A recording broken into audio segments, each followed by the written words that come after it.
Hello and welcome everybody. It's another Saturday. It's another lovely open day webinar, and I'm joined for the first time in what feels like months Forever. by my lovely colleague Will. Hi everyone. I would say it's actually probably been about a year since I've last done an open day. So very long-term listeners might remember me, but no one else will.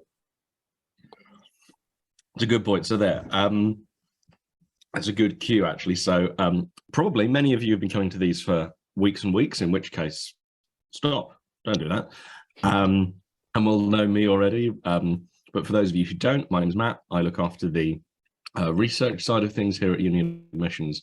So making sure that all of the things we're doing today, all of the recommendations we make throughout our programs, all of our resources, that all of that work is empirically grounded, makes sense, that we have graphs that back it up, that sort of thing. Apparently, for the first time in a year, I'm joined by my lovely colleague Will. Will, who are you? Not least to me, because I've forgotten. I'm Will. I lead the consulting team. So when obviously Matt does a fantastic job researching, getting information, putting that together into meaningful stuff, so that we can put that information out there and give advice to people. When students, there isn't enough information on their website, they want to chat with us, it's me or one of my team that speaks with them. And yeah, ultimately, sometimes it's just a matter of a question or two. Sometimes it's a case of that student's looking for help. And then it's the job of my team to really understand that student. And then from there, we can then make recommendations, give advice, and also set up support for them. Wow. And last time I did this, I had long hair and a beard. So I'm not surprised that Matt was a little startled to see me. You're looking so young, Will. It's shocking what a difference it can do. So this week we're going to be talking a little bit about certain kinds of typical interview questions that you might encounter when you're doing that lovely Oxford or Cambridge interview, hopefully in 6 or 8 weeks' time. And we're going to be sort of running through the reasoning process, the kind of approach you want to take to these questions.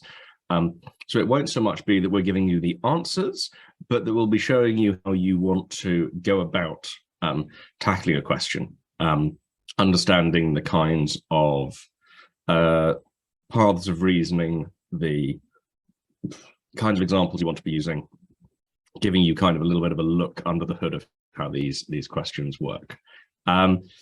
Next week, we're going to be talking about getting ready for interview. By next week, I believe all the admissions tests will be over, so you should be fully focused on that interview prep.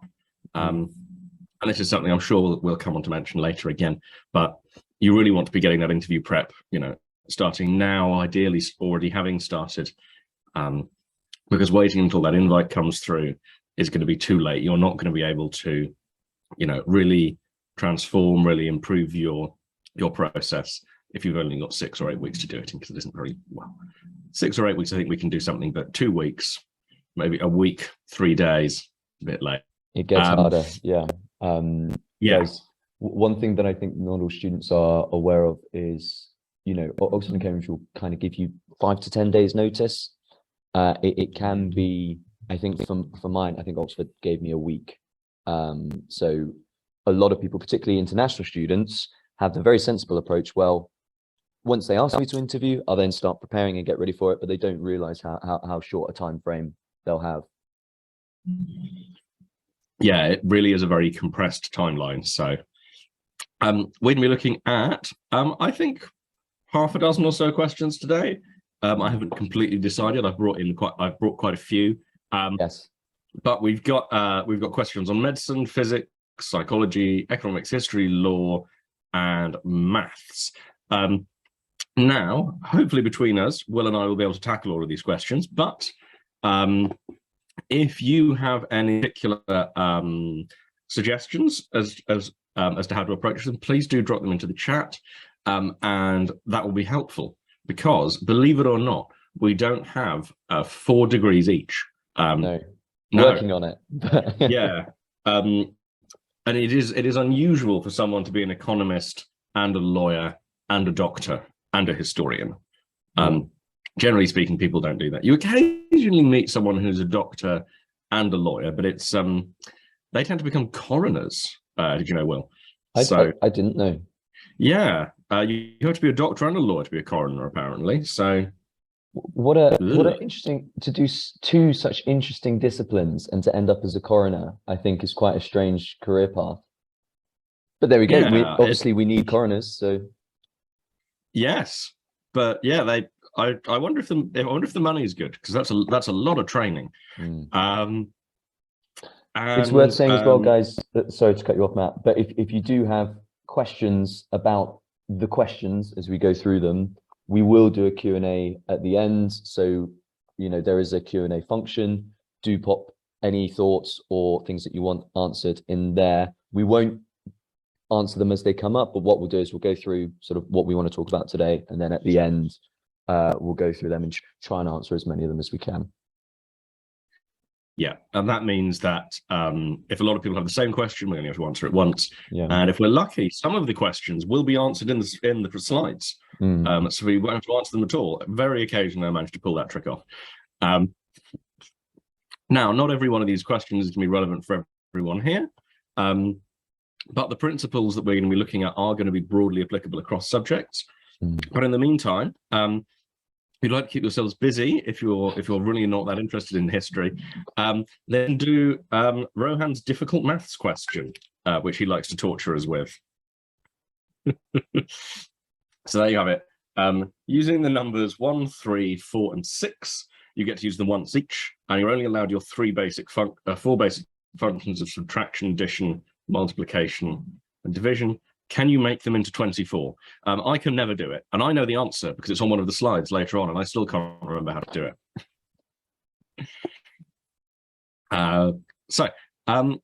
The sort of basis for this presentation is one of the documents we've been fortunate enough to have access to is the admissions manual for PPE at Oxford, and this is the set of instructions essentially that explains how to go about giving an interview, how to assess an interview, how to record the scores, all of the logistical bits from the standpoint of the admissions tutor. But that admissions manual also includes the criteria that you're supposed to be marking the interview against. And those are these 3 criteria: application, reasoning, and communication. We're going to be focusing on the reasoning area today. Hopefully, we'll manage to pull off the communication as well, but I can't make any promises. We'll see. And of course, our enthusiasm is not going to be as great as yours. These are not the subjects that we're applying to study. And, the stakes are lower for us because this isn't our real interview. But that's something to take into account as well. So we're to start off with one for Will. Will, can you tell me how ATP is like money? Yeah. So I guess this is an example of, a question which is slightly more outside of the box, right? What they're wanting to see is, how you can evaluate, and they'll do this across all subjects, basically. They want to see how you can evaluate information in a way that you're potentially not used to. And either they'll try and find a topic that you won't have thought about before, won't have heard about before, or they'll, use ATP, which I think will be in the biology, even the GCSE, A-level GCSE content. So yeah. Even I can remember what ATP is. So, even me. It shouldn't be, that's not brand new, but you shouldn't have thought of, or you probably won't have thought about it, in this context. One thing that I'll say, and I'll say this for, other questions that I do, is you might have like a gut instinct. You may not be like, well, money, you kind of is finite, you need to work to get it, and then you kind of use it to get stuff done. And that might pop into your brain immediately, and you might think, great, that's the answer. I've done well here. These Oxford interviews aren't so hard, and you tell them. if you are sat in the interview and you're thinking, I know the answer to this one, that was easy, you probably are not really approaching the question as fully as it could be approached. So what you need to do is you want to break it down. You want to, firstly, and you can do this, you know, you can really think out loud in the interviews. If anything, you're encouraged to, and you can start setting some criteria. So you might want to define ATP as well as you can. You might also want to define money as well as you can as well. And then that kind of sets you up for a really nice comparison between the two. You know, if you think about these questions a bit like an essay rather than a quiz, in a quiz, you get the question, you do the answer, next question, answer, next question, answer. In an essay, you kind of want to set your terms, set your parameters, define things so that it's really clear what you're talking about, and then go through it, and then probably also conclude at the end. So, you know, that will be relevant to all questions. But I think here, you know, you really do want to make sure that you go through your definitions with the tutors, and then they're gonna be able to understand a lot more where your reasoning comes from. And you can take this, you can interpret it any way you like. You could say, you could end up concluding it's not at all like money, or you could conclude they are the same thing. But what you don't want to do is to basically show the answer without showing you're working. I'm sure there will have been lots of you who lost marks in your GCSE maths, maybe because you didn't hit particular things that they want to see in your working, although I don't know if they still look at working anymore. Anyway, I'm sure you've lost points for not showing your working. The Oxbridge interviews is a place where you really, really need to show your working. Okay. Matt, you want to add anything? Yeah, so I was going to do a little bit of question answering here. So I'll so if we're thinking about you know, what is money? You know, money is a, you know, it does a bunch of things. One thing is that money is a store of value. You can use it to facilitate exchanges.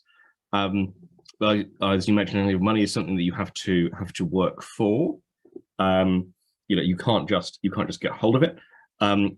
And that the circulation of money is really important. So if we're thinking of the role of ATP in the context of the body, in the context of the cell, money is like ATP in the sense that if you don't have money flowing, if people aren't spending money, if people aren't earning money, then that's really bad for your economy. And we're going to come on to questions like this a little bit later when we look at economics. And in that sort of draws the parallel with ATP as well. It's not just enough to have the ATP, you need to have this circulation of ATP moving between cellular structures to make sure that stuff is actually happening. Have I got that right? It's a long time since I did biology. Yeah, so you know, that's a really good parallel that you could draw. And again, you know, you don't want to, you can think a bit abstractly here. You know, you don't need to get too caught up in the fact, well, it's obviously not money. You can talk more sort of functionally and in the way that they behave, which is exactly something that Matt's done. So yeah, you know, there are lots of different things that you could talk about. There are lots of different things you could approach it. But ultimately, you just want to set it up quite nicely, like Matt did, you know, setting up some definitions and criteria of what money is and what money does, and seeing how, you know, that relates to ATP in biology. Cool. So I'll jump on to the next question because I'm conscious that if we spend 10 minutes on each of them, we'll be here forever. Yeah. So this one is a very classic kind of Oxbridge interview question. This is part of a category of questions we call a Fermi question, after the physicist Enrico Fermi, which is where you are given a question that you clearly can't answer. And the trick is to try and figure out so that you can get the answer wrong, but only wrong by a bit. Fermi recommend the aim of the Fermi question is to try and get it only wrong by a factor of 10 rather than by a factor of 8,000. So we might ask, how much water is there in the Mediterranean Sea? So, Will, how much water do you think is there in there? I would say loads. I was going to say loads as well, actually. you know, obviously this is the question where, again, you can show you're working. So you might think, well, how, you know, wide, how deep, all those kind of things you might want to start evaluating. I would also say in certain questions, you can always ask, you can always get clarification.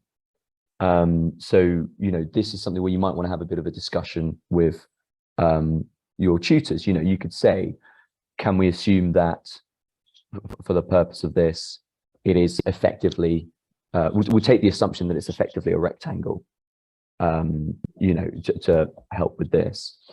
And so what you might want to do is, you know, again, you're setting up your assumptions on how you're trying to approach it. You might know certain features of the Mediterranean, but you don't have to. You can make guesses and estimations. And of course, you can then calculate from there. So you might say, you know, like Matt said, we've got some error that we're allowed here. We don't need to get it exactly. How long do you reckon it is from sort of bottom of Spain to Turkey? I'd say you would want here, because the point isn't to get the answer right, it's to show your reasoning process. I would say you want to make sure you're giving yourself easy numbers to work with. Yeah. So I'm going to say that's 1,000 kilometers, because that's a lovely easy number. Yeah. No idea if that's right, but that would be my first instinct, would be to say, right, I'm going to make things really easy for myself. I would say the Mediterranean Sea is 2,000 kilometers wide and 1,000 kilometers top to bottom, and however deep I want to make it a nice, like you say, a nice simple rectangle to start with, so that I'm not giving myself a really difficult mathematical problem when I'm making the numbers up. Yeah, and then you can start complicating things from there, right? You might want to start with a simple estimation that you work through, and then you might want to say, well, we want to make some adjustments here because there are certain things where my assumptions aren't the best they could be. You know, you've got a massive slab of Italy in the middle of it. You've got lots of different considerations to do. And again, it doesn't matter too much about, you know, they're not looking for you to do a really complicated calculation to think, wow, this guy is seriously good at maths on the spot. They're more looking at what piece of information you think about taking into account, how you set up your assumptions, and how you go from there. This is one of those ones where hopefully you sit there and you think, I don't know the answer to this, so I'm going to try and work it out as best as I can and show them that. Yeah, so some of the complications to then sort of thing I would be asking would be, so quite a lot of rivers flow into the Mediterranean Sea. The Nile, big river. How does that work? Surely that would mean that the Mediterranean Sea is just getting fuller and fuller and fuller over time if the Nile just keeps on flowing into it. So that was my first question. So that's an opportunity for you to talk about how hydrology works, where, you know, how water comes back out through evaporation. And the Mediterranean Sea, and the reason I picked it for this question, is very narrow at the way in, down by Spain. If you've ever been there, you can see the other side. It's really not far. And so you can then start complicating this question of the sea being static. You say, well, there are rivers, you know, the Nile is flowing into the Mediterranean Sea, the Danube. No, I'm not the Danube. Is it? Yes, the Danube. A bunch of other rivers. And there isn't very much water escape at the other end. So does that mean that the Mediterranean is constantly filling up? And that doesn't sound right, does it, Will? I don't think it's filling up, is it? No. And equally, you know, you could sort of think about this, but then you could think, well, you know, that's all well and good, but for the purposes of, you know, my evaluation, this is a factor that I want to consider. I want to include this in my overall calculation. Or you might say, for the purpose of this, we're going to simplify things and sort of, you know, cut the Mediterranean off at the mouths of these rivers. So you can always validate or invalidate whatever you're thinking about, but you need to have a good reason why. You know, you might say, you know, that there's a lot of rivers flowing in, but, you know, based on where my prediction is putting me at the moment, I actually think that will contribute, you know, some water, obviously. Again, we're talking about how much water is there in the Mediterranean Sea, but for the purpose of this calculation, we're going to assume it's negligible and not count it. And you could also, you can also set those parameters and sort of settings yourself. And you might say as well, the amount of water in the Mediterranean Sea is going to change. It's going to fluctuate based on time of year, based on, things like that. And again, you might say, what I'm going to do is try and estimate an average. Otherwise, again, it's too complicated for right now. There you go. And you might also find yourself getting on to other questions about the water. For example, the water in the Mediterranean Sea is very salty. I don't recommend drinking it, even by accident. And so you might want to discuss, really salty. And so you might want to discuss their challenges of measurement there because of the relative density of saltier water compared with fresh water, things like that. Is it getting saltier over time? Would be another interesting question to ask. You will hopefully notice a pattern that with these questions, they're not designed to be quick questions. There are a huge amount of things you can talk about. You don't have to talk about absolutely everything, okay? They're not looking for you to evaluate absolutely everything, but they want to hopefully see you evaluate the most, things that you see as most relevant to this question. And then, eventually guiding that towards an answer or as close to an answer as you can get. And while we've been thinking about it, I have quickly Googled it, and apparently the answer is 3.75 million cubic kilometers. Yeah, so loads. Yeah, loads, loads. I would say too much. We can get onto your political agenda later, Matt.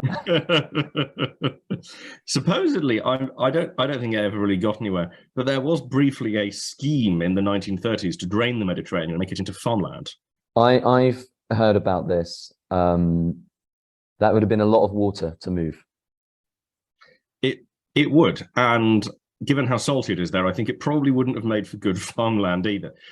So probably a rubbish idea. Yeah. But that's history for you. What do we got next? Right. We've got a select. I think we'll go for A. Do you fancy a physics question, Will? And then we'll move sort of in an artsier direction after that.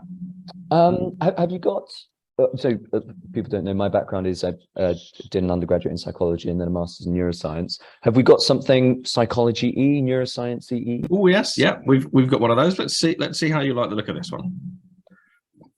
Okay, so could a computer ever be as complex as the human brain?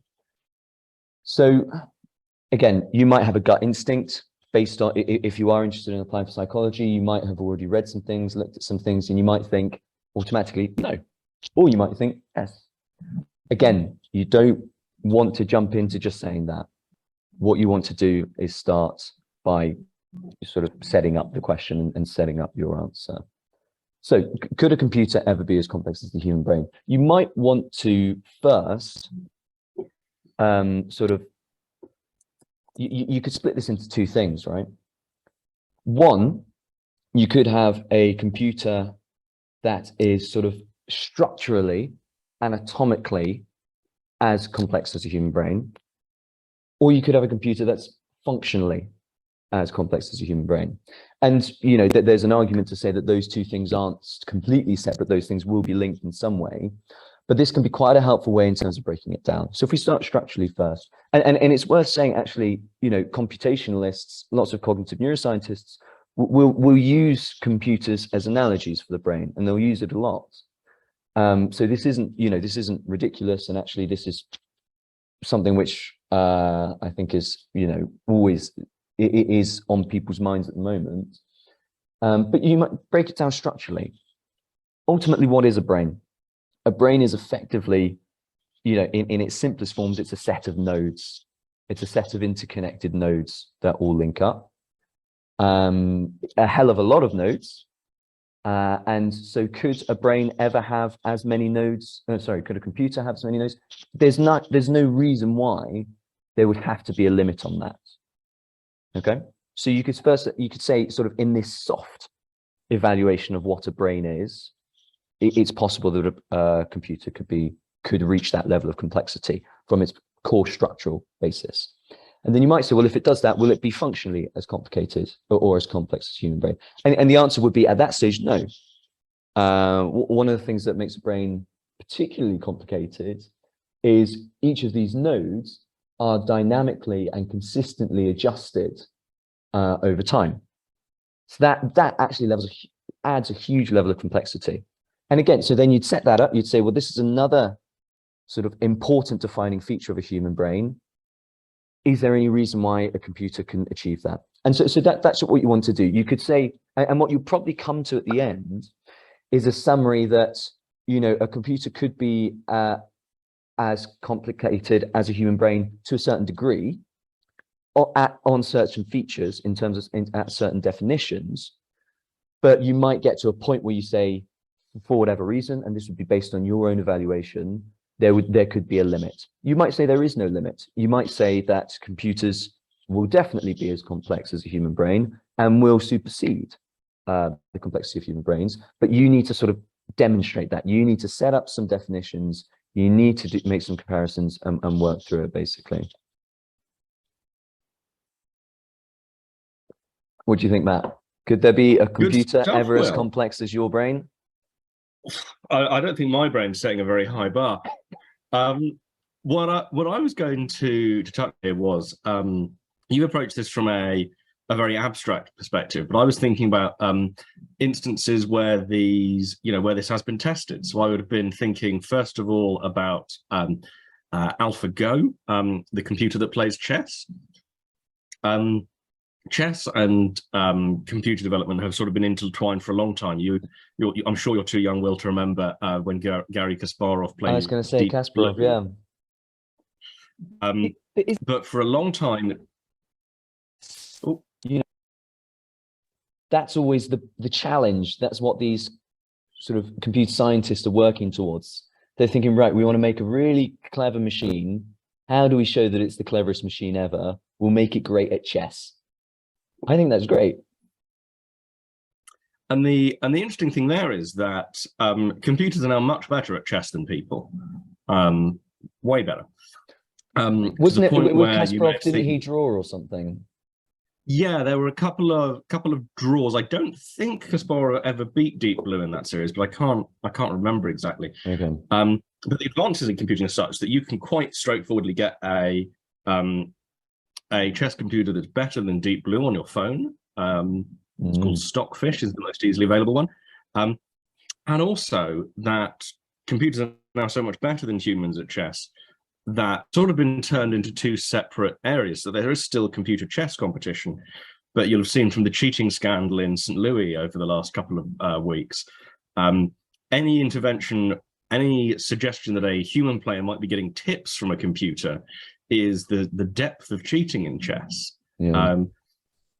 And so we can, like Willis said, we can think about this question of computer complexity in these abstract terms, but I think it's also useful to think about it in these applied terms and say, okay, what are the benchmarks of human complexity that we're looking at? What are the standards the computer is trying to meet? And if you're using chess as the standard, then the computer has already won. I'm sure if you have seen the new AI artists that have been popular online in recent months, you'll have seen that the computers are getting pretty good at painting. And so it's a question of which set of challenges do you think are important?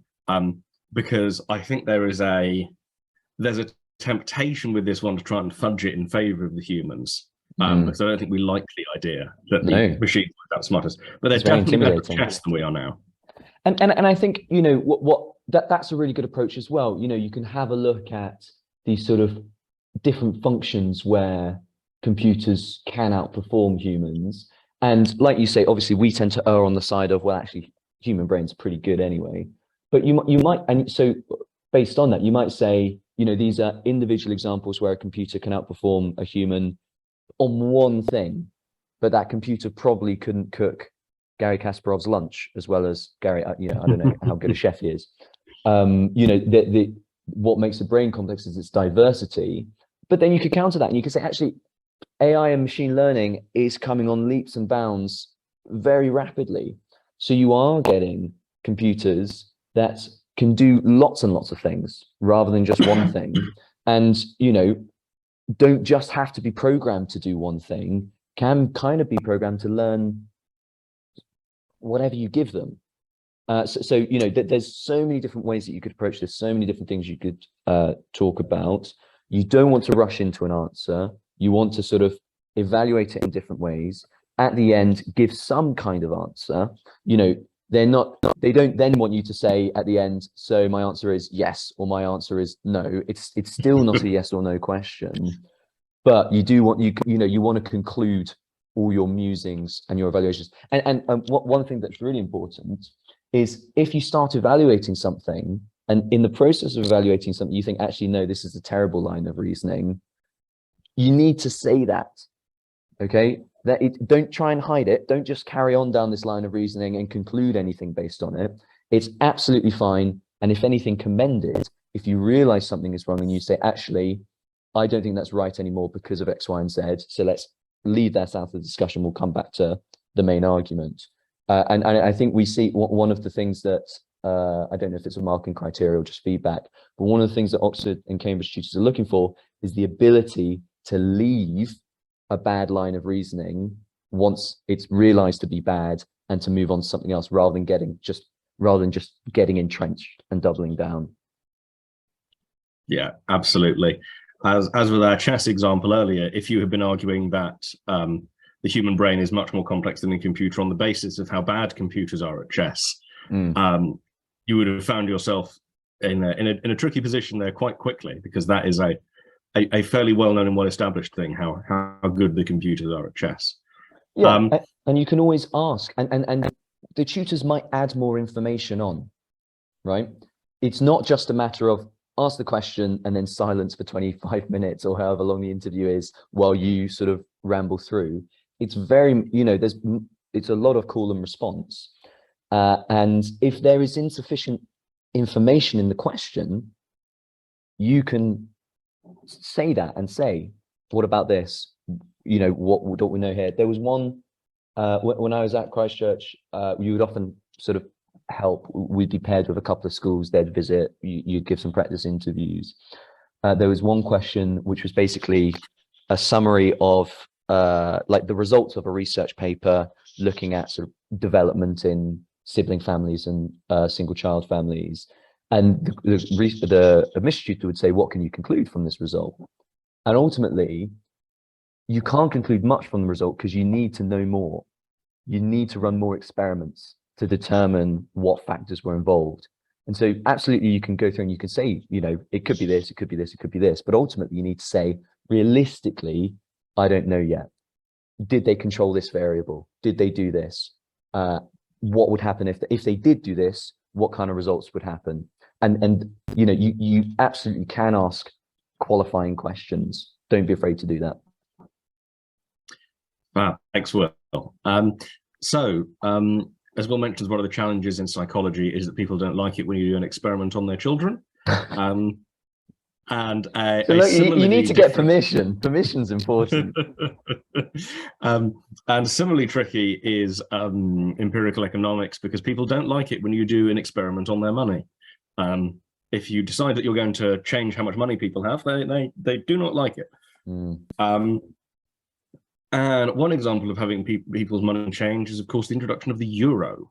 Now, it's been around for what, just coming up for 21 years now. So the euro is now old enough to vote in America. Where it wouldn't be allowed to vote because it's European. I don't have to drink in America. They can vote at 18, can't they? It wouldn't be able to vote in America anyway because it's European. That's Not American. They're quite strict on that. No, there is, of course, the euro dollar, which is something entirely different and is also European, despite being a kind of dollar. But this is a particularly typical kind of question in economics, where they will give you a very open-ended question about a big topic, and you will kind of have the choice of what area of economics you want to focus on, and which side of the argument you want to take. So I think we might try this as a little bit of a debate format. Do you like the euro, Will, or do you think it's bad? Well, I would say, you know, as someone who's not an economist, I probably don't fully understand the euro. And that's not the kind of thing you can be saying in your economics and management interview. Certainly not something you want to be saying. But I could understand and I could evaluate that there are probably pros and cons, right? It's no doubt beneficial, or maybe not no doubt, but I'd imagine it's entirely beneficial to have a single currency in terms of, efficiencies across these, the member states, right? Wherever you have exchanges, you have loss of speed, loss of agility. So you could see that there's a benefit there. You could also see disadvantages, as with stronger unity, individual countries perhaps are more affected by other countries. The performance of your currency is no longer just based on you, it's based on these other people. Do you really want to trust them to be able to do it justice and make it as strong as possible? One thing, I mean, Matt, you'll definitely have better ideas on this than I, but one thing that's important to say is that you will have your own ideas about this already. You can't just go, the euro is amazing, it only has advantages, or the euro is a terrible idea, it's only been brought pain and misery. It's so important to at least show that you can evaluate the other side. It's fine to have a leaning. It's fine to, say, based on my background, based on what I've read, I am a bit more inclined to think that the euro has done well, or the euro hasn't been such a good idea. But you need to show balance. They are looking for students that if there's a problem, they will evaluate all options and come up with the best answer. And that you can't do that if you're entrenched in one way of thinking. And it's particularly the case with economics, to an even greater extent with law. They will try and catch you out by giving you a question that is provocative, a question where you are being tricked into taking a strong polemical position based on your personal politics, your personal preferences, and you want to resist that temptation. So here with the euro, I would start, I think, the way I would approach this would be to start from the ground level.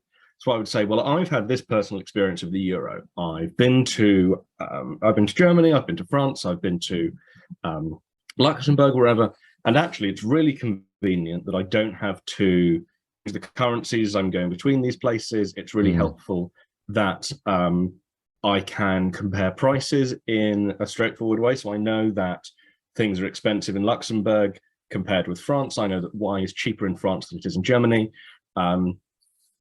And that's really helpful for me as a consumer. It means I don't have to worry about carrying all of these fiddly little currencies around.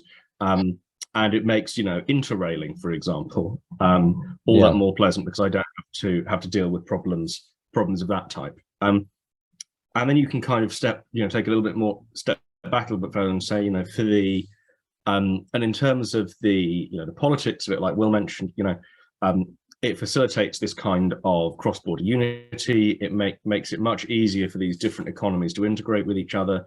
You're not having to change your money when you go from I was trying to think, from Utrecht to Dortmund, which is only about 15 miles, but previously involved changing a currency. Now you don't have to do that. It makes it much easier for you to have businesses operating across borders.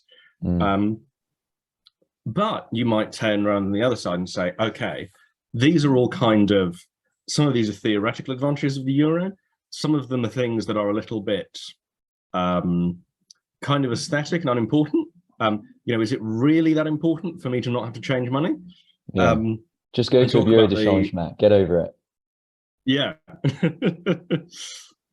And then look at it in the context of in a more macroeconomic context. So is it useful for, say, Greece or Italy to have the same currency as Germany? It makes it easier for them to buy German things, but does it mean that less productive economies, they are stuck with the choices made by more productive economies in terms of the value of the currency in exchange markets?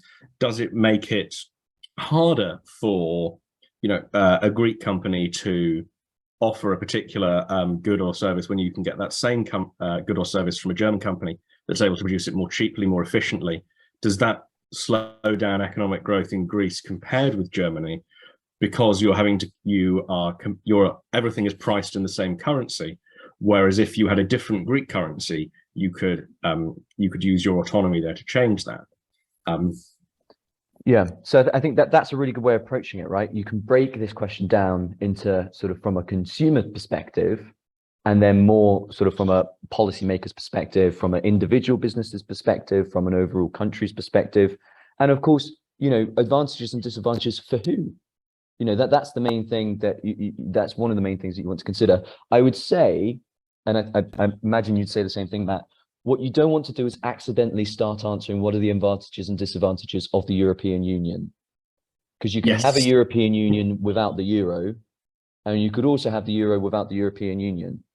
So you definitely want to make sure you're staying within the lines of the question. You can obviously have nods to the European Union and say, well, the euro is helpful because it makes functioning of the European Union a lot easier. But you really want to make sure you don't accidentally answer a slightly different question. Yes. And it's worth, and this is where I'll be going for, trying to get a really high mark here. It's worth remembering that all currencies are sort of currency unions.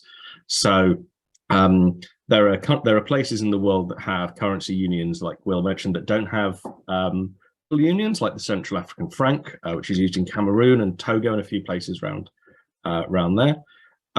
And there are also places that have currency unions that we might not think of, such as the United States.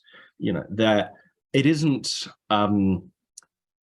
isn't completely natural. It isn't, entirely common sense that you should have the same money in North Dakota and California. That isn't, that isn't decreed by God. You could choose to do things differently.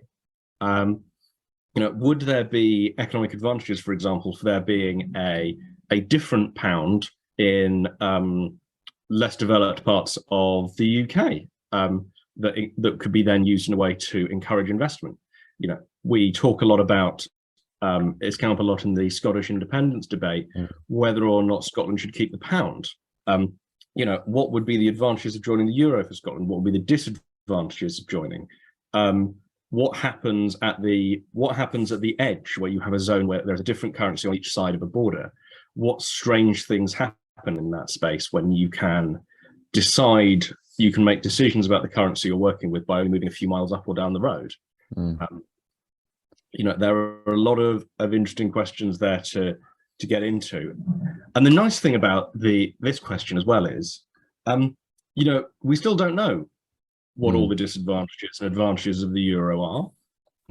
A lot of things that have happened were not expected. A lot of things that were expected haven't happened. I don't think, to cite that old line of Zhou Enlai, he was once asked what he thought about the French Revolution, and he said it was too soon to say. Well, it's probably too soon to say. Well, I was just going to say, where too soon to say about the euro. Obviously, you were saying that the euro is so young, and actually giving your other examples of currency unions or lack thereof can be quite a helpful parallel to make, because they might have been around for a lot longer. You were saying a lot of the advantages or disadvantages are kind of that you might discuss are theoretical.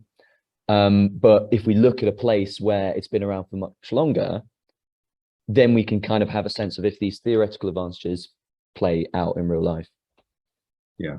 And we also remember there are plenty of countries that more or less choose not to have their own currency at all. So in lots of parts of Central America, I'm thinking particularly of Honduras, there is Honduran money, but no one bothers with it because they just use dollars instead. So you can have a shared currency without having any kind of formal arrangement, or indeed political or economic. You can just choose to use someone else's currency if you want. And this tends to happen in countries with weak currencies, with somewhat dodgy monetary policy making.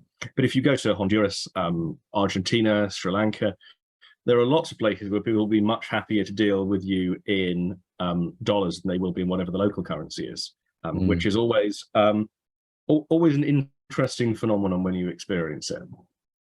Okay, so cool. I think pretty good evaluation of that question. With 45 minutes in, I want to leave some time for questions and answers later. Do you want to do another question, Matt, or do you feel we've given it a good go? I think we'll go for one more. All right. Because I've had a request in the Q&A through for a law question. So we'll do one law question and we'll try and wrap everything up not too long after 3 o'clock. We haven't been able to do all of them, which is our fault. But I did bring lots. So the good news is we'll be coming back to these, and we have an absolutely vast trove of absolutely hundreds of interview questions like this, with a lot of them worked through with answers like this. And this is the kind of thing that we also do in the interview practice courses and things like that we offer as an organization. So I've got a quote here. Speaker says, "There is no such thing as society. There are individuals and there are families." And the question asks, what laws would be incompatible with this idea? So we're taking this assertion that there's no such thing as society. What there are people and there are families, but there isn't a bigger structure. The biggest structure you get is the family. What kinds of laws that are in place now? What kinds of social norms? What laws don't work in this context? So I would start off by thinking about some of the laws that I don't think have any problem with this. So I think most of your criminal laws, I still think you're not allowed to do any murdering, because you can't murder a society. You can murder an individual. You can murder a family. A family is, after all, just a lot of individuals stuck together. But you can murder a society. So I don't think that it undermines the case for murder being wrong, which is good. In fact, I think this is probably okay for most of what we would think of in terms of individual rights. We've still got individuals, so most of our ideas about human rights are fine. And so there are a lot of things we're keeping. What might we be losing though, Will? What laws, what social norms would we not need if well, there wouldn't be any social norms because there would be no soak, would there? Well, I was just wondering, because, and again, so law is definitely not my background, but you know, when you do have, obviously the principle of maintaining individual rights, you're absolutely right. You don't need a wider society for individuals to still have rights. But in terms of the way that those laws are sort of pursued, and this is taken just from American American law shows that I've seen. You know, it's the people against, you know, Joe Bloggs or whatever it is. So, you know, I wonder if the law, whilst the theory of the law is fine, could you talk about the practicalities of it? So you would need, you know, you haven't got laws if there's no one there to enforce them, right? So even without your society, you're still going to need some policemen, some kind of legal apparatus. So you have to have, you know, you're doing without society here, but you probably do still need government if you're going to have, you know, any enforcement of these protections we've talked about. But there are also certain kinds of protection that I don't think you would keep. So, for example, unemployment benefit, I think will be very difficult to justify in this context, because if we're suggesting that only individuals and families exist, then the kind of socialization of risk of insurance that's happening there, where some people are having their taxes spent to support other people, that doesn't seem especially compatible with this idea, because we've got rid of the idea that there is a greater structure above the family, this society. So in that context, I think we would be, you know, if your family run out of money, then it would be the family would be kind of be the last unit of recourse. I think I definitely could see myself, if I was doing this question, I could see myself accidentally focusing more on how true the statement is and trying to sort of evaluate whether or not there is such thing as society. But of course, that's what you want to try, and I think you can have a nod to that, but you want to try and avoid that and actually keep, like with the last one, keep the question rooted in the question. So I actually think I do quite badly on this one, just because I sort of naturally, I don't have as much of the interest as hopefully law applicants do, thinking about why laws are there, thinking about how they are put together, and so could easily get distracted. So do you have any, I guess, are there any sort of laws in mind that you have, or is it more sort of a grouping of them? Yeah, so I think, like you say, it's very tempting to argue with the premise here. And again, this is something that they will do in the interview. They will give you a controversial premise and ask you to accept it, because it is a test of your reasoning ability to get you to try and argue against your own opinions, essentially. But no, I didn't have anything in mind, sort of specifically. But I think, yeah, I think there's no discussions there. You mentioned earlier the kind of structure of these legal proceedings and the titles. In the UK, they're always R versus the other person. So if you went to court, it would be the King versus Will Wheatley. Yes. As it is always the King who is the title match everyone's looking forward to. Yes, Rex v. Wheatley. I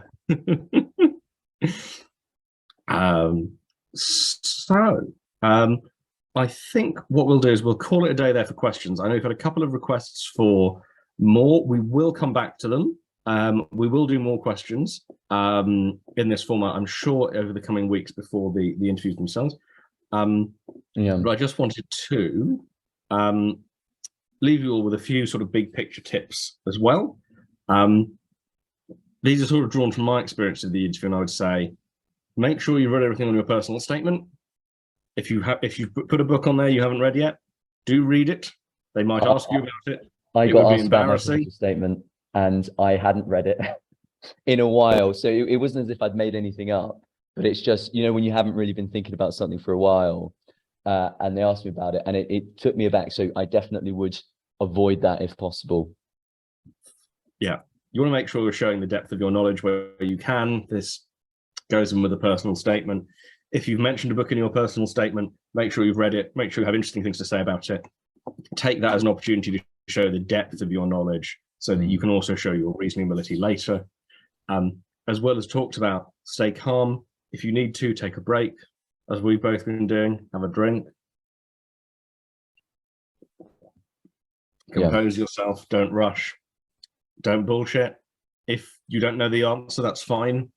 Just don't make something up. Be very embarrassed. They'll probably know you've made something up. And as we talked about earlier, with some of the more polemical issues or simply answering yes or no, you're there to not to teach. So make sure that you're asking questions rather than giving a lecture as far as you can. Will, would you like to talk a little bit about the support we offer as an organization while I get a refill of my pint of water? Yeah, you go ahead. Look, obviously, hopefully none of you with tests on your mind are actually here, because if you've got a test coming up, you should be preparing for the test. Most of you, I imagine, have done your tests and are thinking about interviews. A few of you might be thinking about next year's applications, but I think the majority of you here are applying this year. The first thing to say is, we offer quite a lot of different things in terms of our support. The main thing that's really important is making sure that whatever we're doing is suited to you and is tailored to you. Every person that I speak to requires a slightly different approach. It's not just the case of, student X and Y, they all have the exact same needs and so require the exact same thing. Everyone's slightly different.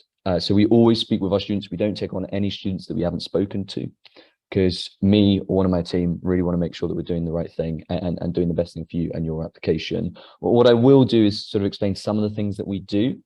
But of course, all of our students will be doing some kind of arrangement of that, but exactly what it is looks a little bit different. Can you next slide for me, Matt? So one of the parts of of our support that we do is one-to-one tuition. We think it's important to have that as a part of a student's application preparation, particularly for interviews. You know, you can't give yourself a mock interview.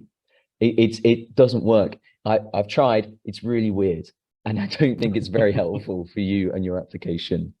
Equally, whilst mum, dad, brother, sister might offer to help out, you know, like I was saying earlier, it's not a quiz. It's not a case that you can just give a list of questions to any old person and they ask you the questions and that's going to help you prepare. You know, these tutors, these admissions tutors, are going to be taking a very active role in this interview. You know, they are modeled sort of to be like their tutorials or their supervisions if you're Cambridge oriented. So it's very difficult if you don't know what an interview is going to be like to give a mock interview. So our tutors have been through this process. They know what it's like. They know what it's like to be sat where you are sat, and they know how to, you know, make your life a bit tricky. And that's really, really important. What you want to make sure is that all your preparation for anything, you want to be preparing for the task that you're going to be doing and not for a task that's slightly similar. So yeah, so students will be working with tutors who have been through this process. Next slide, please.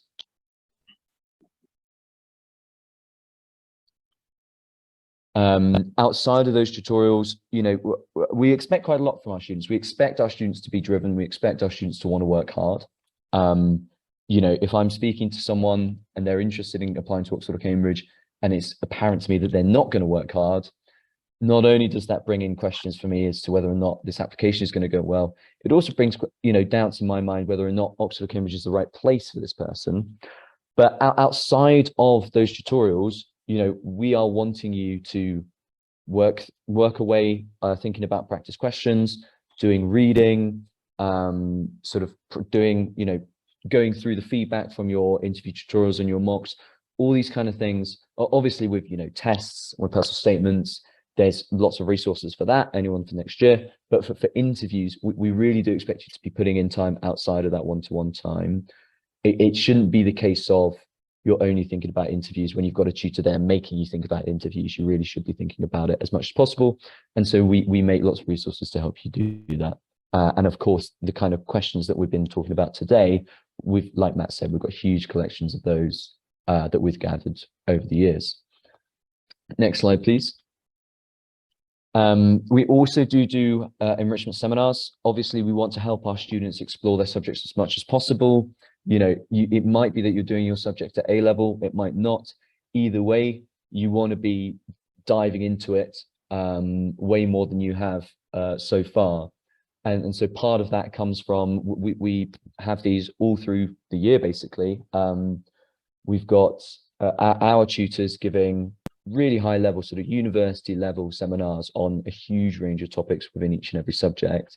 And I think one thing that students often worry about is wider reading. They're sort of, you know, where do I start? What should I do? How do I go about it? How do I, you know, when I'm doing my reading, what should I be thinking about? These are really good for those. I mean, at this point, you should have all done some wider reading. It's quite late to be starting your wider reading now, beyond sort of, like you said, what you've done at school. But you always want to constantly be adding more. Don't feel, as we've talked about today, don't feel like you have to know everything in your subject in order to do well in these interviews. But they're looking for someone who's interested. And if you've been learning about some sort of niche topic within your subject that isn't covered at school, that is someone who is interested. Okay, you might not know where to find that, and that's why we do these seminars. Next one for me, Matt, please. And then, yeah, so again, thinking about interviews, we're running interviews intensive courses near the end of November, start of December.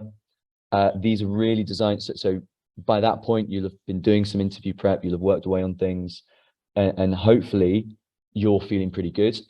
This is an opportunity to basically run you through the gauntlet a little bit. It's across the whole weekend. You'll do 2 mock interviews as part of it. You'll see other people doing mock interviews, so you can sort of see how things look. I often find it's very difficult for students to be introspective.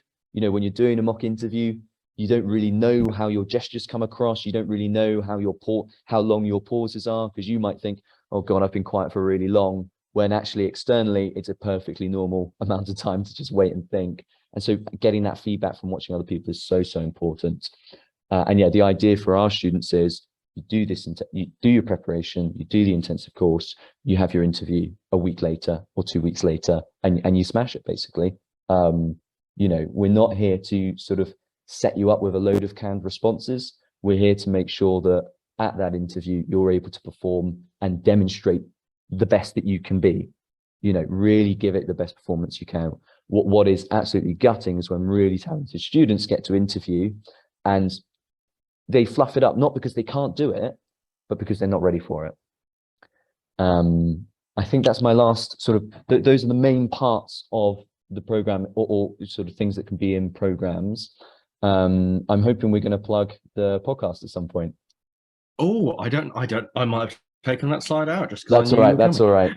It's been a long time since we've done an episode actually, but Rohan and I do a podcast on, it should be on Spotify. It's called Two Blues Podcast.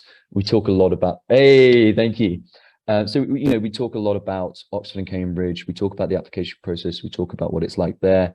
We talk about some other stuff as well. But, you know, the more you guys learn, the better, and hopefully the better equipped you are for those interviews. So do check that out if you're not already very, very busy doing everything else that you're doing. Fab. All right then, let's do two things. First of all, we will answer the annoying maths question. So how do you do it?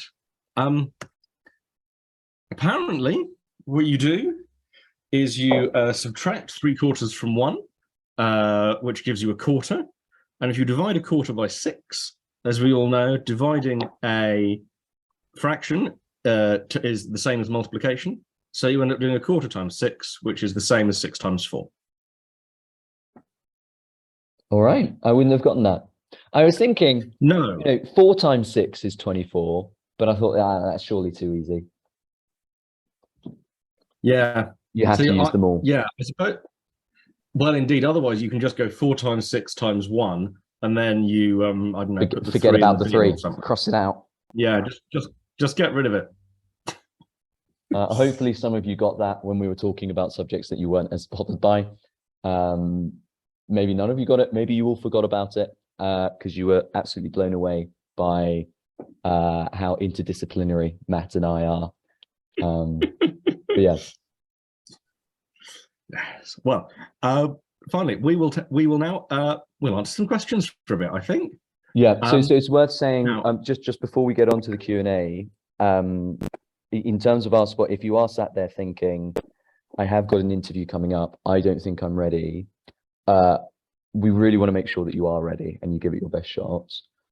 The best way to do that is to have a chat with us. So we don't take on students, like I said, we don't take on students without, without speaking to them. This link that we've got on this page, sort of that is it's showing you sort of how to book a consultation with us. The sooner the better with these things. I appreciate you've probably got lots else on, but actually the sooner we can talk, the sooner we can get going. And it might be actually that we talk at the end of it, I say, you're doing everything right. Don't, just keep doing what you're doing.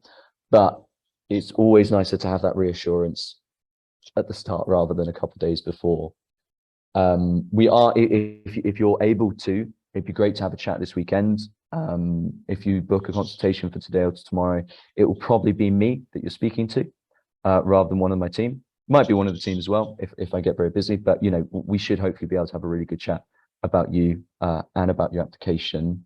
And we're also for students that we take on before, it's quite short to speak to a student and take them on a couple of days later, but we are offering extra mock interviews for free for students that are enrolled before midnight on Monday. So, before the end of Halloween. So if you can have a chat with us, if this has been enough, if you come out of this thinking I am interview ready, then we've done our job already. If not, let's talk.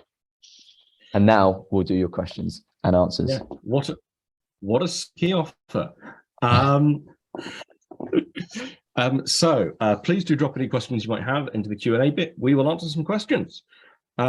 Sonny asks about price and cost. Yeah. Tell me about price and cost, Will. How much? Yes, so this is always something obviously that people want to know about. Ultimately, the program that we put you on, the program that I would recommend for student, is going to vary. It's going to change, and it really does depend on you. I normally take a consultation. Really, for me to feel in a good position where I can make a recommendation, it takes me about at least 15-20 minutes of, yeah, I try not to interrogate people too much, but of genuinely getting to understand you or your student or your kid, sorry. And so the exact cost of whatever program a student might do is going to change a lot. I'm sorry, that's quite a non-specific answer, but I genuinely don't know what kind of a program that you would do would look like at the moment. Someone's asked about a bank of practice Oxford medicine interview questions. I don't know this off the top of my head, but I think we've probably got some articles on the website which go through interview questions. We do also have a book for Oxbridge interviews, which you'll be able to find off of Amazon. But I would start on the website. I think we've got some articles talking about questions across different subjects. Matt, any thoughts? Oh, we definitely have a book. I remember editing it. So you can pick that up on Amazon, but there's also resources available on our website. And of course, once we're working with you, there is a ton of there's a ton of resources that we can share as well.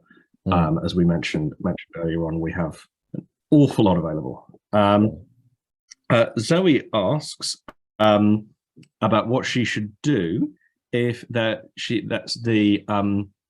interviewer uses a what she's called a subject term. So I think a piece of jargon, some piece of specific language that they're not familiar with. What do you do? So ultimately, I can understand the concern about saying that you don't know what something means, because you've been told that you need to know everything. Oxford and Cambridge won't look at you if you don't know absolutely everything in your subject. If you don't know a term, you've got to clarify it. You can't, if you try and struggle through, they will notice and they will say, do you know what that means? You can say, look, I've not come across that before. Can you sort of clarify what that means for me? That's absolutely fine. I would sort of do that at the start rather than trying for a bit and then saying, actually, I don't know what that means, because then you've been sort of floundering for about 5 minutes for no reason. But absolutely ask. It might be, it's possible that it's a technical term that's quite difficult and they're not expecting you necessarily, or they're not expecting everyone to know it. Obviously, it's great if you do know it, but yeah, if you don't, please do just ask. Yeah. Particularly, the way I like to think of this is there are a lot of words, thousands and thousands of them. Yeah. It is not unusual for you to not to have got to a word that someone else has got to. Yeah. There will be a lot of words that you don't know that other people do, and vice versa. It's absolutely fine. Yeah. You can ask, you can perhaps offer a little bit of a guess, but it's not a vocabulary test. And so if you don't know, I'm trying to think. This happened to me the other day when I was doing a piece of entirely unrelated work, and I didn't know what a wasting chattel was, and so I had to find out, and now I know. Do you know what a wasting chattel is? Will? I don't know. Isn't chattel like?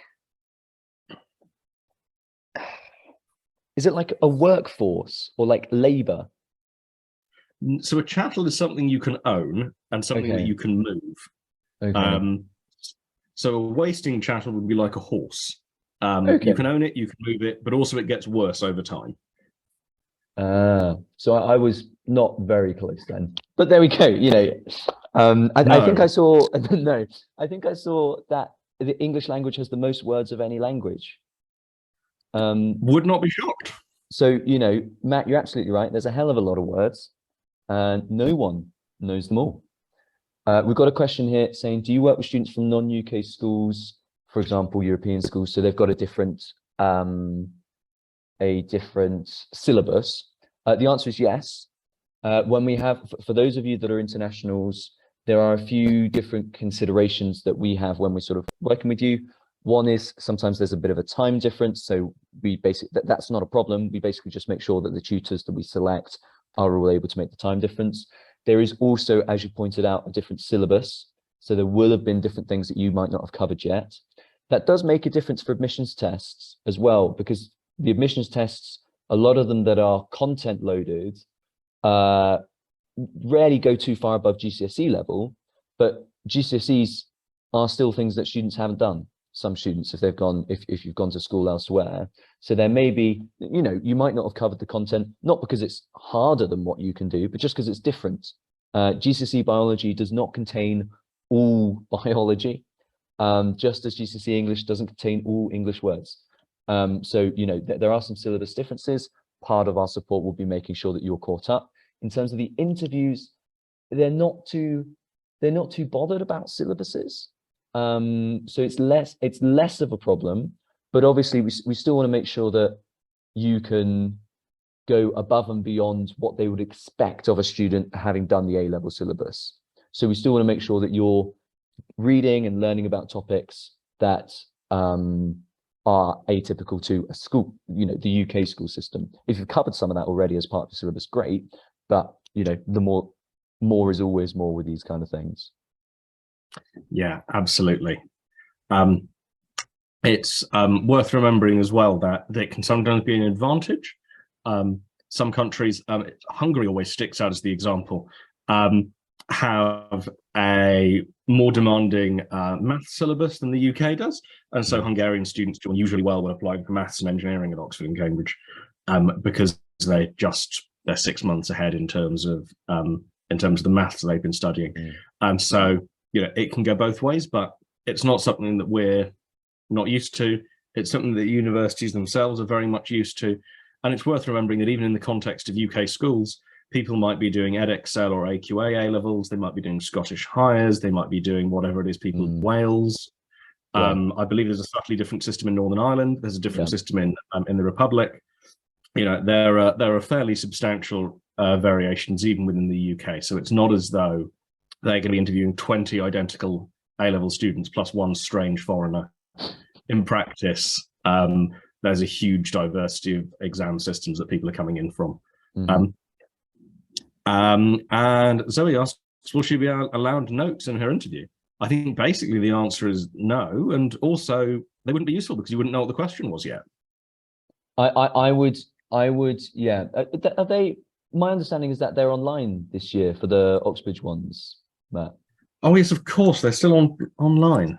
So I think you know, in theory you could have some notes sellotaped on the wall behind your computer screen, but I can't see how they would be super beneficial because, as Matt says, you don't know what's coming up. It could be anything, and if anything, your notes are probably just going to distract you. And you know, it's difficult enough. I'm sure if you haven't already, Matt, there'll be an open day about where we talk a bit about doing online interviews, and definitely that's a slightly different skill. But I think it's difficult enough to really feel involved with people virtually, despite how involved we've made you all feel today. You know, you don't really want to be looking off point the whole time because you're reading your notes. Is that, would you say the same, Matt?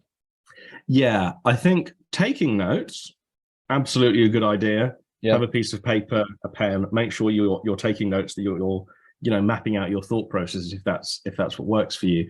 But like Will says, I can't imagine what you could put on one side of a piece of A4 that would be really helpful but not distracting. Yeah. And again, it's a distraction. It's something else for you to worry about because you're constantly looking up and down and up and down and up and down. You know, ultimately, you're not being tested on whether you can remember Maxwell's equations or whether you can, you know, remember some quotation from Shakespeare. The important thing is to be able to show that you can reason and that you can communicate, and you don't want to be distracting yourself with kind of a crib sheet of things. So I'm not sure what you could take in that would be particularly useful, but absolutely do take your own notes. Have a pen and a piece of paper. Yeah. If you're a visual thinker, then, you know, try and diagram whatever the problem is out. Even if you're just creating a sort of cause and effect chain, drawing, you know, a very simplified graph to try and understand something. You know, all of these things are great ways of communicating your thought process.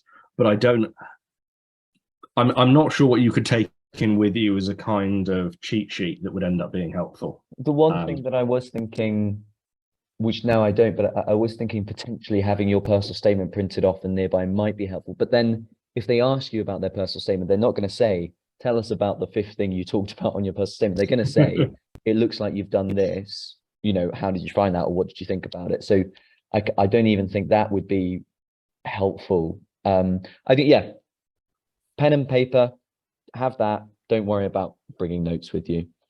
There have been a few questions where people are saying, you know, I missed a bit of this. I can't, you know, my audio is not working, so I can't hear things. Will there be a recording? There will be a recording. We basically, all of our open days are hosted, are on YouTube. If you sort of, you know, search in YouTube, UniAdmissions open day, there's quite a collection of them now. This one, because you've registered for this one with your email, I believe the recording is sent out on Monday, might be Tuesday, and the recording should be sent to your email. And if not, it will be on YouTube, so you can very happily find it, and find other stuff that we do. Yes, there are dozens of these. You could probably spend an hour a day until your interview listening to me talk about them. I do not recommend it. Yeah, that would be. But there's plenty there. Yeah, it will be strange. We're out of questions, guys. If there's anything else burning, now's your chance to add them, and you know, we'll go through them. But if not, if we've covered everything, Matt, it looks like we've told them absolutely everything they could need to know about interviews. Brilliant. Sarah asks about more example questions again. The psychology. Look at the website, look in the book. We've got loads of them there. But I say we're not going to go through any more today, because otherwise we'd be here until, well, I've got to make some supper. And we're doing another. It's an interviews open day next week, right? What was the topic again? I believe we did. Yes, we're talking sort of more practically about the steps you can take to improve your interview performance next week. So we'll be focusing on a few key ideas. So I think we'll call it a day, and thank you very much for joining me. Well, it's been nice to see you again. Likewise. Thanks everyone for coming along. Best of luck with tests if they're coming up. If you've done your tests, hope they all went well.